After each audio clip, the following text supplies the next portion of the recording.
আপনারা দেখছেন YouTube channel সোনালী দিনের বাজার। এই সতর্ক বাণীটি অবশ্যই দেখে নেবেন।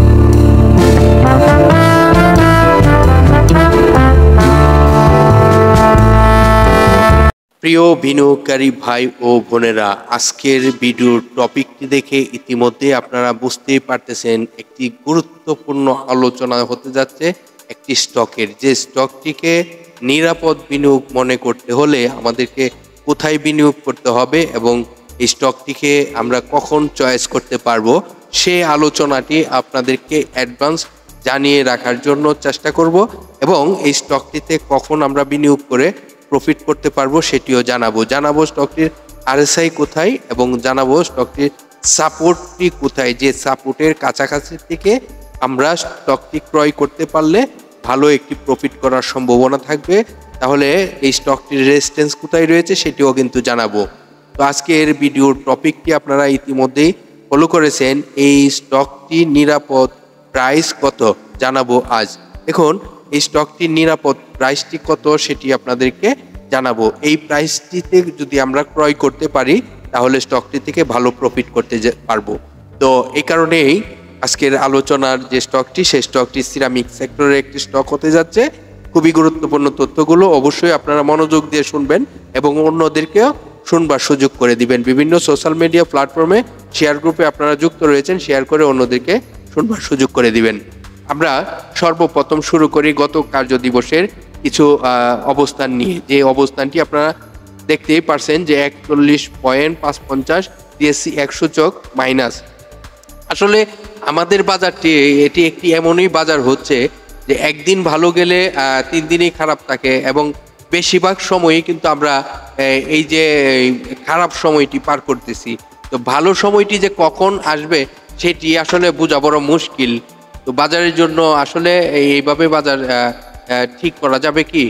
খুবই কঠোরভাবে বাজারকে নিয়ন্ত্রণ করতে হবে। আমরা যদি তাকাই ডিএসসি 100 সূচকের লেনদেন, দেখুন এই লেনদেনে কি আসলে কি এটি কি পুঁজিবাজারের লেনদেন বলে? এটি কি আমরা মেনে নিতে পারি? 335 কোটি টাকা প্লাস লেনদেন, হ্যাঁ, বা 500 কোটি প্লাস হয়েছিল, তারপর আবার 400 কোটির ঘরে চলে আসছে, আবার 300 কোটি টাকার ঘরে আর চলে আসছে। এটা তো আসলে আমাদেরকে আসলে দুর্বল বানানোর চেষ্টা করা হচ্ছে। তো এই বাজারটি যেভাবেও নিয়ন্ত্রণ সংস্থা এটা বাজারটিকে ডেভেলপ করাতে হবে। এনিহাও এইটি যদি লেনদেনের গতি যদি না বাড়ানো যায় তাহলে কিন্তু বাজার কখনো ভালো হওয়ার সম্ভাবনা থাকে না। তো আমরা ইতিমধ্যে দেখতে পারতেছি 42টি কোম্পানি ছিল দর বাড়ার তালিকায়, দর হারার তালিকায় ছিল 303টি। 37টি কোম্পানি ছিল যে প্রাইজে ওপেনিং ছিল সেই প্রাইজে ক্লোজিং হয়েছে। তো আমরা সেক্টরে যদি তাকাই তো সব সেক্টরের অবস্থাই খারাপ, কোনো সেক্টরের অবস্থা ভালো না। তো এই মুহূর্তে যে স্টকটি নিয়ে আপনাদের সাথে আলোচনা করতে যাচ্ছি সেই স্টকটি নিয়ে বিস্তারিত তথ্য জানানোর চেষ্টা করি। এই স্টকটি নিয়ে আজকে আলোচনা করতে যাচ্ছি সিরামিক সেক্টরের একটি স্টক। এই স্টকটি 13 টাকা 30 পয়সাতে গত কার্য দিবসে ক্লোজিং হয়েছে। তবে এই স্টকটি আমরা কোথায় বিনিয়োগ করলে নিরাপদ বিনিয়োগ হবে সে বিষয়টি আপনাদেরকে ক্লিয়ার করে বোঝানোর চেষ্টা করব। যে স্টকটি নিয়ে আলোচনা করিতেছি সেই স্টকটির ন্যাব রয়েছে 12 টাকা 4 পয়সা এবং এই স্টকটি টোটাল শেয়ার সংখ্যা রয়েছে 13 কোটি 63 লক্ষ। পাবলিকের হাতে এই মুহূর্তে শেয়ার সংখ্যা রয়েছে এই স্টকটির 8 কোটি 77 লক্ষ। তো আজকের আলোচনার স্টকটির গুরুত্বপূর্ণ তথ্যগুলো ধীরে ধীরে শুনবার চেষ্টা করবেন। আজকের আলোচনার যে স্টকটি সেই স্টকটি ছিল ফং সিরামিক স্টকটি বিগত 52 ওয়ার্কিং ডের মধ্যে 10 টাকা 70 পয়সা সর্বনিম্ন প্রাইজে আসে এবং সর্বোচ্চ প্রাইজ হয় 32 টাকা 40 পয়সা। আর এই কোম্পানিটি সিরামিক সেক্টরের একটি স্টক। আপনারা যদি এই স্টকটির ইতিহাস দেখেন, স্টক ডিভিডেন্ড এবং ক্যাশ ডিভিডেন্ডের খুবই ভালো অবস্থানে ছিল এবং 2010 সালে এই কোম্পানিটি রাইট শেয়ারও অনুমোদন করে। এই কোম্পানিটির 1998 সালে বাংলাদেশ পুঁজিবাজারের তালিকাভুক্ত হয় এবং এই কোম্পানিটি বি ক্যাটাগরিতে তার লেনদেন চলিতেছে। এই কোম্পানিটির আমরা যদি শর্ট টাইম এবং লং টাইমের লোন দেখি তাহলে এই স্টকটির শর্ট টাইম এবং লং টাইমের কিন্তু লোন রয়েছে। আর এই কোম্পানিটি আরও যদি বিস্তারিত তথ্য আপনারা সংগ্রহ করতে চান তাহলে তাদের একটি ওয়েব অ্যাড্রেস রয়েছে যেখানে ক্লিক করে আপনারা জেনে আসতে পারবেন। তাদের নোটিশ বোর্ড থেকে আরও বিস্তারিত তথ্য আপডেট নিউজগুলো আপনারা পেয়ে যাবেন এই নোটিশ বোর্ড থেকে তাদের ওয়েবসাইটের।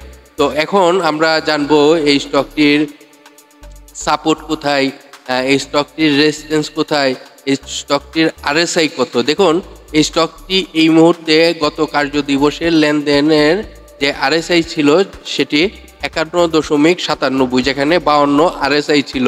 আমরা যদি স্টকটির সাপোর্টটি দেখার চেষ্টা করি, যেখানে আমরা দেখতেই পারতেছি যে এটির সাপোর্ট ইতিমধ্যে আমরা যদি 10 টাকা 80 পয়সা 11 টাকাতে বিনিয়োগ করতে পারি এই স্টকটিতে, হয়তোবা আমার মনে হচ্ছে যে এই স্টকটি 12 টাকা 30 পয়সা থেকে ঘুরে যাওয়ার সম্ভাবনা রয়েছে। 12 টাকা 30 পয়সাতে যারা বিনিয়োগ করতে পারবে, আমার মনে হচ্ছে এটি একটি নিরাপদ বিনিয়োগ।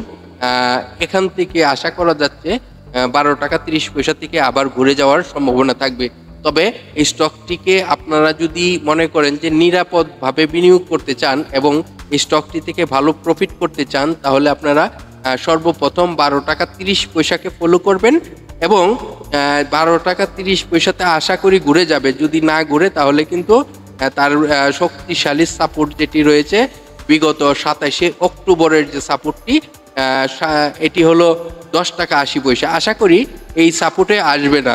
তবে এই 12 টাকা 30 পয়সা থেকে যে ঘুরে যাবে এটি কিন্তু কনফার্ম ধরতে পারেন, কারণ এই স্টকটি রিসেন্টলি আপনারা দেখতে পাচ্ছেন এটির ভলিউমের গতিটি কিন্তু পূর্বের থেকে অনেক ভালো করেছে। এটি যদি আপনাদেরকে বলি যে 28শে অক্টোবরের থেকে কিন্তু এই স্টকটির নতুন একটি গতি ফিরে পেয়েছে। তো সেই জন্যই বললাম স্টকটি যেহেতু দীর্ঘদিন যাবৎ কোনো ভালো প্রাইস হয়নি এবং এই স্টকটি ভালো কোনো খেলাধুলাও হয়নি, তো এই স্টকটিকে আমরা মনে হচ্ছে যে এই স্টকটিতে একটি কিছু নতুন পার্টি অ্যাক্টিভ আছে, আর না হয়তো কিন্তু এত ভলিউম হওয়ার কথা না, এত লেনদেন হওয়ার কথা না। তো এই বিষয়টি আপনারা ফলো করবেন, যে আপনারা যে বিষয়গুলো আপনাদেরকে জানানোর চেষ্টা করলাম। আর আরএসআই একটি স্টকের খুবই গুরুত্বপূর্ণ। আরএসআই এর মাধ্যমে কিন্তু আমরা জানতে পারি যে একটি স্টকের প্রাইস নিয়ন্ত্রণটি কি রয়েছে, যেখানে আরএসআই বেশি হলে আমরা বুঝতেই পারি যে এই স্টকটি প্রাইস আপ হয়ে গেছে। তো যেহেতু এখনও আরএসআই 52তে চলে আসছে, তো যদি 12 টাকা 30 পয়সাতে চলে আসে, তো 12 টাকা 30 পয়সা যদি চলে আসে তো আরএসআই কিন্তু আরও অনেক কমবে। তো আরএসআই যত কমে কিনা যায় তখনই, যখন আরএসআই কম থাকে তখন যদি ক্রয় করা যায় স্টক, তখনই কিন্তু আমাদের জন্য সেফ জোন হয়। তো এই স্টকটির আপনাদেরকে যদি রেজিস্ট্যান্সের কথাটি বলি, তাহলে এই স্টকটির রেজিস্ট্যান্স রয়েছে কত সেটি আপনাদেরকে কিছুটা ধারণা দেওয়ার চেষ্টা করি। দেখুন যখন এই স্টকটি আবার মুভমেন্টে যাবে, আশাবাদী এই যে স্টক, এই যে রেজিস্ট্যান্সটি আপনাদেরকে দেখানোর চেষ্টা করব, এই রেজিস্ট্যান্সটিকে আবার নতুন করে টাচ করার সম্ভাবনা থাকবে।